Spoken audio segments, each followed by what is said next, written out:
retired Major John Spencer, Chair of Urban Warfare Studies at West Point's Modern War Institute. Major Spencer, you were just recently on the ground in Israel. So what is your takeaway? Because when I talk to former military officials here, they're telling me that they do not think that the IDF is pursuing this very tough challenge, urban warfare, what we had in Fallujah, we Americans, as well as our allies, the Brits and others, in Mosul and in other terrible areas, which went on for months. But that what we're not seeing with the IDF is not just attacking an area, but holding it, clearing it, separating the civilians from the terrorists, and actually holding that area before they move on. Yeah, Andrea, that's interesting. As some of the things that Israel is facing, and what I got from the ground is, as a researcher in all major urban battles, to include the modern ones, Mosul, Raqqa, Aleppo, Fallujah, is that Israel is facing things that nobody's ever faced, especially this underground world that is more important than the surface, which is integrated into the civilian targets. On that clear, build, and hold concept, I think Israel is still in the phase of clearing urban terrain, dense urban terrain. There's still 129 hostages that haven't been discovered. There's still major Hamas leadership that still hasn't been killed or captured.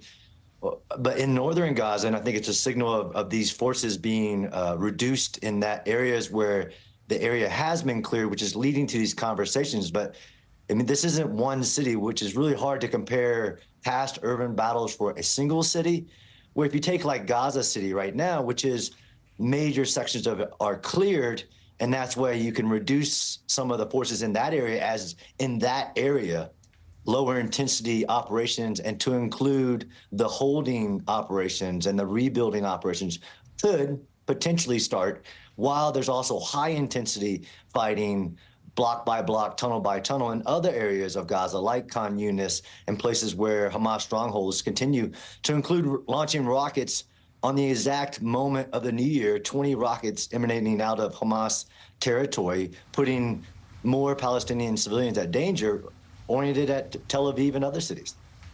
It does seem in conflict with their decision, their announcement about pulling back 5 military brigades and still preparing for a long-term fight. Is one of the reasons that they need to get these reservists out. It's affecting the economy to have so many people out of their regular domestic jobs.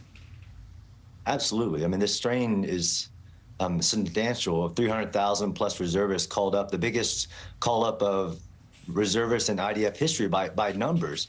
But that takes a toll on the economy, and I felt that when I was in all across Israel, and there's still hundreds of thousands, over 100,000 Israeli civilians who can't even return to their entire villages in both the north and the south of Israel.